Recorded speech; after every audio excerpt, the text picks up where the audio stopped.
how a Web3 transition will change the world.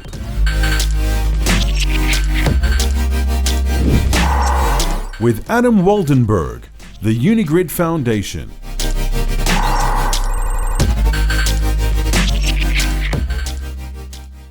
Hi everyone. Boy, I had a really interesting morning this morning. I hurled all over the bathroom. I think Serbian food is trying to kill me.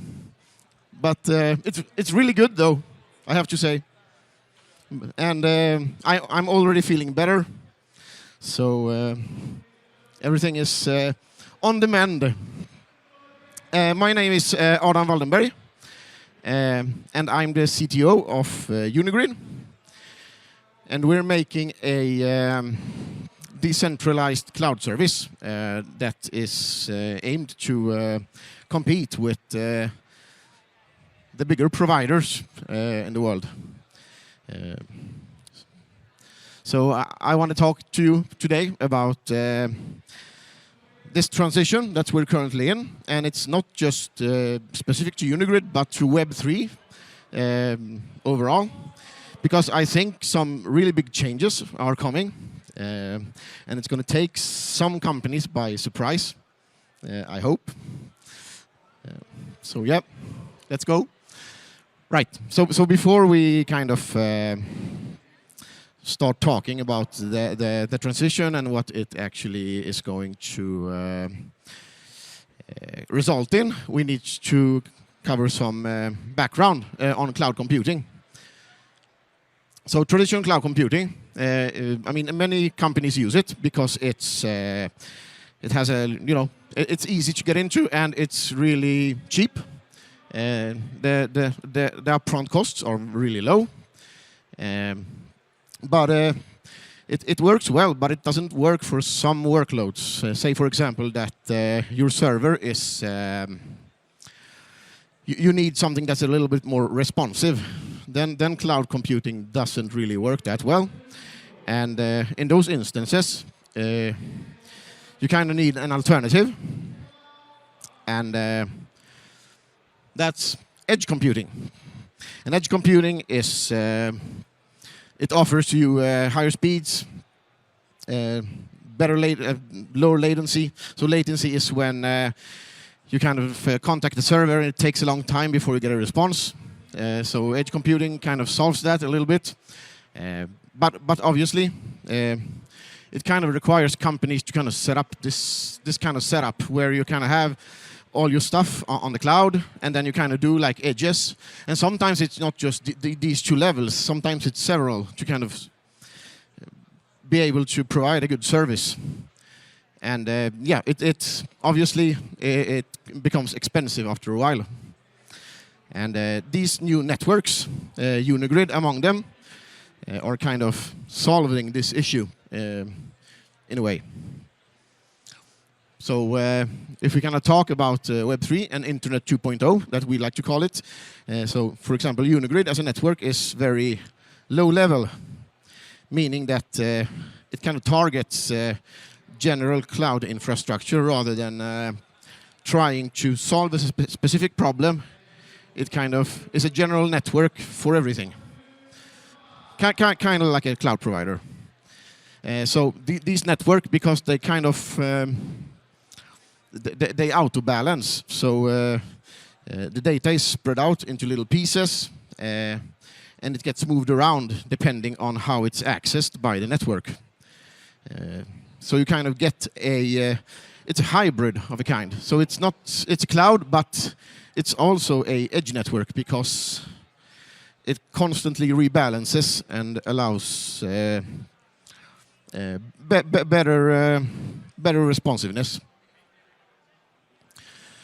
So if we kind of look at that traditional cloud business model, it has a really big footprint because companies, they have to kind of handle everything, right? They need to have servers, they need to have data centers, they need to have all the infrastructure, all the connections, all the redundancy. Everything has to be handled by each cloud provider. So it becomes really expensive. It's an autocratic network because they obviously decide on everything from prices to the services that the network has. And for the end user, it's really, really bad, and it becomes expensive.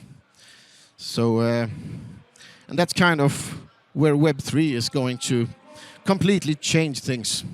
And that's something we're, really sure of as well, because it's going to turn it on its head completely. This is kind of funny. So we say it has a big footprint, and it's going to, just like Bigfoot, it's going to go extinct eventually. It's just a matter of time. Right. So this is kind of how we at least see the future cloud business model with the new and upcoming Web3 networks that are coming. And as you can see, if the green arrows are, I actually forgot to mention this, the green arrows are money flowing for payment of services, and the red arrows is data. So you kind of have, the customers can kind of hold, even if they kind of buy something from the provider, from the cloud network, they can still host services and run a server on this network, and at the same time kind of be their own provider. So, and it's the same with the users on the network. They can also run a node and be part of the network. So it becomes a much more open infrastructure. And obviously, because you have many companies, many users competing, it's going to push down the price, especially for the end user in the end. Right, and you also get like a few bonuses. These networks are more resistant to DDoS attacks because the data is spread out. Right now, if a data center goes down for Amazon, half the internet has a problem. If you remember, like a few months ago, the one in Atlanta went offline. Everything kind of started to go on the fritz. Even Google, which is kind of funny. So that's a really big selling point for Web3 and Internet 2.0. It's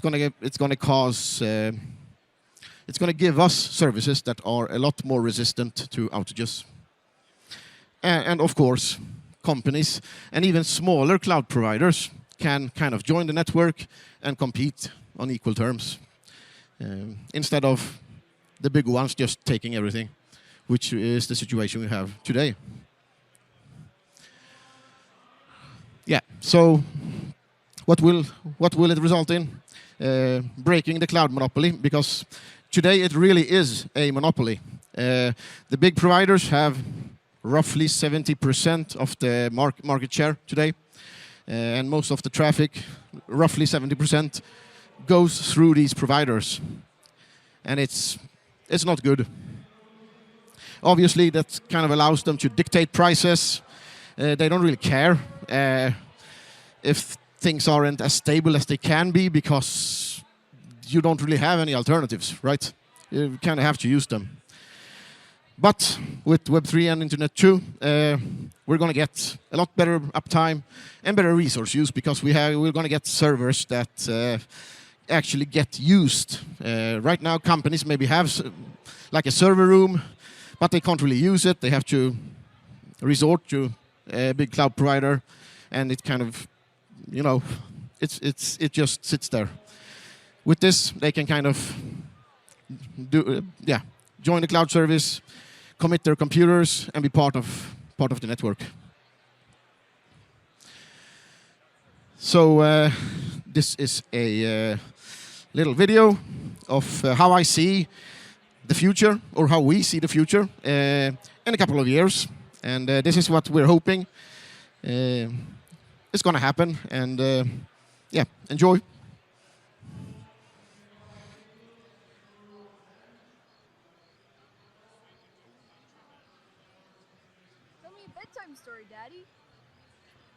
Once upon a time, in the not-so-distant past, the internet was less stable.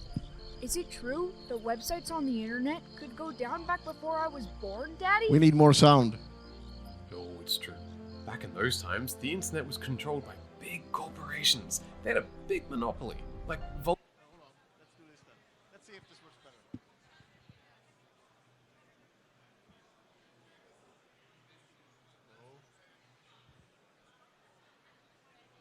Hold on.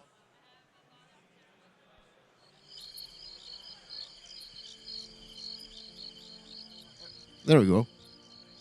Tell me a bedtime story, Daddy.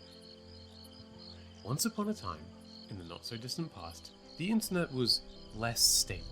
Is it true the websites on the internet could go down back before I was born, Daddy? Oh, it's true.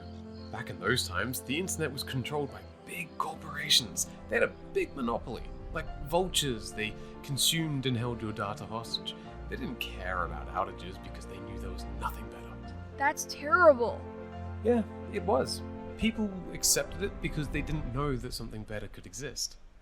But then, sometime before you were born, things began to change. They called it the Renaissance of the Internet. Today, we're free, and we no longer have to worry about any of that.